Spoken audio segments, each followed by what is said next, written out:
ওগে এবে প্রভুরে আমার কিনা আয়া আয়া ভাবে আয়ে আয়ে কিনা ভাবে ও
কিবা ধবলিশা মলি বলি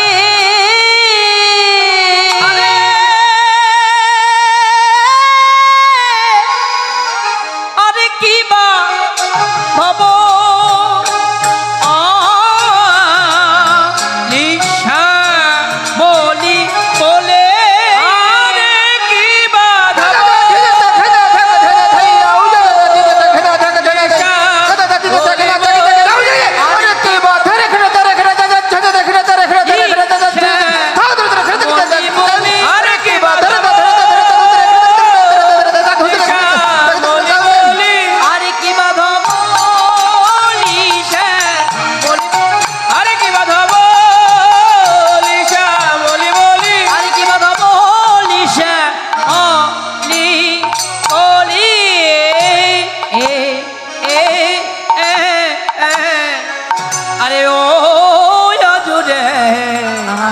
আজরে গৌরাঙ্গী গোড়া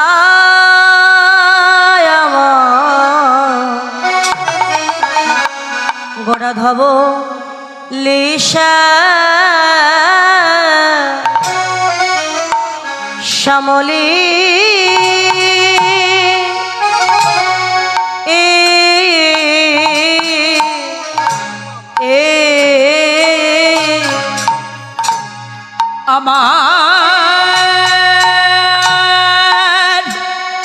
আমার গোড়া গোড়া কিবা ধব লিশা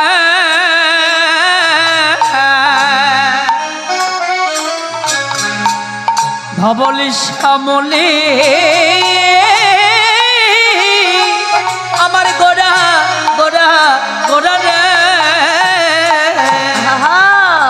কিবা ধবলিসা মলি বলি আমারি গোরা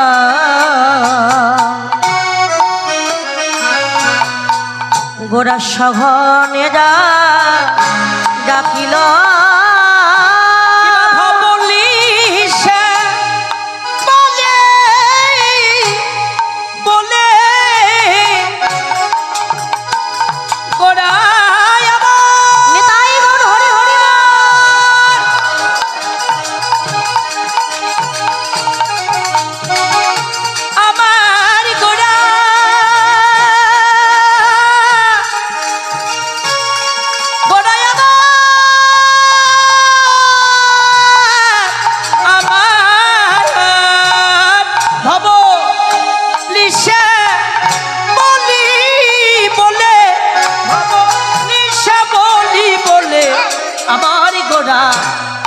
আজি সঘনে ডাকিল গোরা ডাকিতে লাগিল ডাকিতে লাগিল আমার ডাকিতে লাগিল আমার ডাকিতে লাগিল ধবলিসা মলি বলি গোরা ডাকিতে লাগিল ওই না ধবলিসা বলি বলে গোরা আমার আজি ডাকিতে লাগিল ওই পুরব লীলা স্মরণ করি গোড়ায় আমার ডাকিতে লাগিল ওই পুরব লীলা স্মরণ করি আমার গোরা ডাকিতে লাগিল ডাকে আয়া আই রে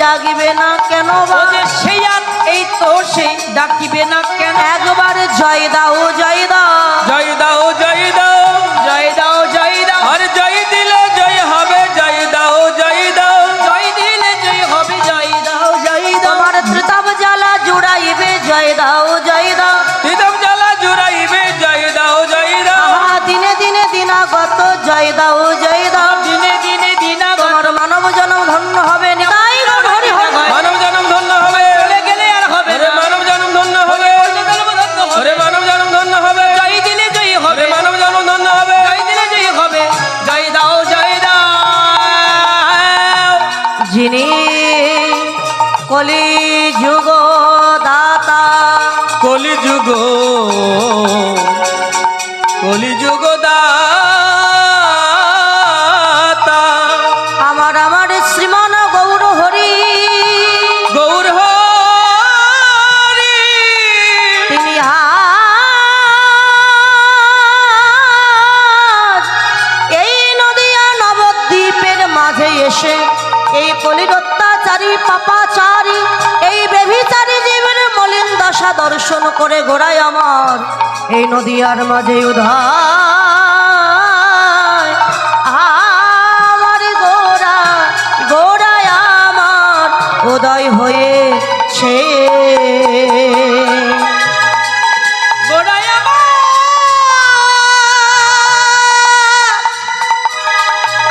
আমার আমার গোড়া যিনি নদিয়ার নবদ্বীপের মাঝে এই কলির হত জীবকে উদ্ধার করিবার লাগি সুদা বাঁকা ব্রহ্মধাত দিয়ে সখী মায়ের গর্ভ মাঝের উদয় হয়ে প্রত্যেক জীবের ধারে ধারে যেয়ে খেয়ে নিবি বলে দুটি ধান জাল ফেলে এই ধোলায় গড়া গড়ি দিয়ে পাপাচারী ধরাচারী জীবকে উদ্ধার করিবার জন্যে হাজি যেতে সেতে হাতে পায়ে ধরে তারাবার লাগি উদ্ধার করিবার লাগি গোড়ায় আমার গোড়া আমার আমার গোড়া দারে দারে নাম বিলায়ে ছে আজ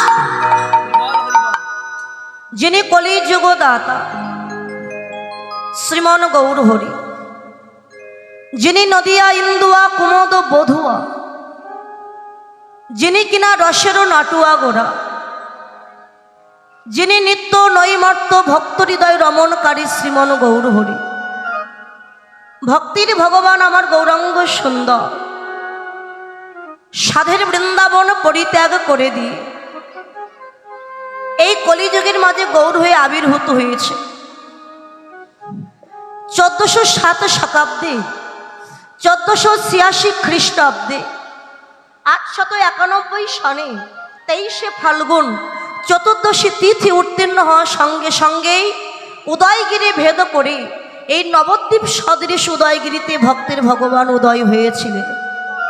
তো গৌরাঙ্গ সুন্দর সত্যযুগে তিনি ছিলেন নারায়ণ, মুর নামক অসুরকে বধ করে নাম হয়েছিল মুরারি।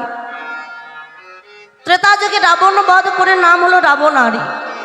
দাপর যুগে কংস বধ করে নাম হলো কংসাহারি। আর কলিযুগে আমাদের মতো অজ্ঞান জীবকে উদ্ধারের জন্য নাম নিয়েছেন চৈতন্য গৌরহরি। এই কলিযুগে তিনি কাউকে প্রাণে মারেননি বাবা। রাম আদি অবতারে ক্রোধে যুদ্ধে অস্ত্র ধরে অসুরেরও করিল সংহার। এবে অস্ত্র না ধরিব প্রাণে কারো না মারিব, হরিনাম দিয়ে চিত্ত শুদ্ধি করিব সবাই। অন্যান্য যুগে যুদ্ধ করেছি, অস্ত্র ধারণ করেছি, কিন্তু কলিযুগের যুদ্ধ নয়। কি দিয়ে উদ্ধার করব কলিহত জীবকে? একমাত্র মধুমাখা হরিনাম দিয়ে উদ্ধার করব। কলিযুগে তিনি এসেছেন, শুধু হরিনাম নিয়ে এলেন না, সঙ্গে নিয়ে এসেছেন কি? প্রেম আর ভক্তি। দেখুন, সত্যযুগে নাম ছিল, ত্রেতায় নাম ছিল, দাপরেও নাম ছিল, কিন্তু এই কলিযুগে শুধু নাম নয়, প্রেম আর ভক্তি বস্তুটা দিলেন তিনি কৃপা করে। কেন না, একটা মায়ের যদি 4টে সন্তান থাকে, ও মা, যদি 4টে পুত্র সন্তান মায়ের আপনার থাকে, বলুন তো মা, আপনার সব থেকে কাকে বেশি আদর করবেন? বড়টা। কাকে বেশি আদর করবেন মা? তাহলে যেটা বড়, সব থেকে ছোট যে তাকে কিন্তু আদর করে। মায়ের কাছে সন্তান সবই সমান, তথাপিও সব থেকে ছোট যে হয় সে একটু আদরের হয়, দুষ্টু হয় সে। তা মা কোনো কিছু 4টে সন্তানের জন্য সমান ভাগে ভাগ করে রেখেছে। সমান ভাগ, মায়ের জন্য একটা ভাগ, 5টা ভাগ। তাহলে মা কি করছেন? 4টে সন্তানকে ভাগ দিয়ে দিয়েছে, কিন্তু মা গোপনে মায়ের ভাগ থেকে সব থেকে ছোট যে তাকে কিন্তু দিয়ে দেয়, যে বাবা আমার ভাগটা তুই নে, তুই খা। কি দেয় না বাবা? কেননা ও বড় দুষ্টু, অত্যাচারী। ওই ছোট যে হয় সে খুব আদরের হয়, আবার দুষ্ট হয়, আদরের কিন্তু দুষ্ট হয়েছে। তাই মা একটা ভাগ দিলে সন্তুষ্ট হবে না জেনে নিজের ভাগটাও দিয়ে দেয়, 2টা ভাগ পেলে সন্তুষ্ট হয়ে যায়। তাই ভগবানের 4টে সন্তান, সত্য, ত্রেতা, দাপর, কলি, এই 4টে সন্তানের মধ্যে সব থেকে ছোট হচ্ছে এই কলিযুগ, খুব অত্যাচারী, পাপাচারী। তাই ভগবান দেখলেন অন্যান্য যুগে শুধু হরিনাম দিয়েছি, একটা করে ভাগ দিয়েছি, তারা সন্তুষ্ট হয়েছে, কিন্তু কলিযুগে শুধু তো হরিনাম দিলে হবে না, আর একটা ভাগ বেশি দিতে হবে, সেটা হচ্ছে প্রেম আর ভক্তি দান করলেন ভগবান। এই প্রেম ভক্তি দিয়ে কৃপা করে কলিহত জীবকে উদ্ধার করলেন। দেখুন, তাহলে আজকে যে ভগবান কলিযুগে গৌর হয়েছেন, একদিন ভগবান শ্রীকৃষ্ণ বৃন্দাবনের নবকৈশোর রূপ ধারণ করে অধরে মুরলী নিয়ে ভগবান বাজাতে বাজাতে যাত্রা করছেন। যদি আর একটা স্ট্যান্ড থাকে পেছনে দিতে পারেন দাদা। তো নবকৈশোর রূপ ধারণ করে অধরে মুরলী নিয়ে ভগবান বাজাতে বাজাতে যাত্রা করেছে। হঠাৎ সম্মুখে দর্শন করলেন একটি মণিখচিত দেওয়াল। সেই দেওয়ালে ভগবান তার অঙ্গের প্রতিমূর্তি অর্থাৎ ছায়াকে দর্শন করে চমকে উঠেছেন আমার ভগবান। একই কে? কে ওই মানুষটি? সবাই বলে বৃন্দাবনে আমার চাইতে সুন্দর নাকি আর কেহ না। তাহলে আমি যদি সুন্দর পুরুষ হয়ে থাকি, সম্মুখে যে মানুষটিকে আমি দর্শন করলাম, কে ওই মানুষটি যে আমার চাইতেও সুন্দর দেখতে? ভগবান নিজের রূপে নিজেই আকৃষ্ট হয়ে গেলেন। শাস্ত্রে বললেন কৃষ্ণ মাধুর্যের এক আশ্চর্য বল, জীবাদি জগৎকে করয়ে চঞ্চল। নিজের রূপ দেখে নিজে ভুলে গিয়ে চিনতে না পেরে ওই মানুষটিকে দর্শন করে ভাবছে, না জানি মানুষটা দেখতে এত সুন্দর, তাকে যদি একবার আমার হৃদয়ে জড়িয়ে ধরতে পারতাম, আমার তাপিতে পরাণ বুঝি শীতল হয়ে যেত। তাই ভগবান যখন নিজেকে ধরবার জন্য নিজেই অগ্রসর হয়েছে, পশ্চাৎ থেকে ললিতা সখী গোবিন্দের করখানা জড়িয়ে ধরেছে। প্রাণনাথ, কোথায় যাচ্ছ বধূ? তো ললিতা, দেখো না গো, দেখো কত সুন্দর একটা রূপের মানুষ। আমার মনে হচ্ছে কি জানো,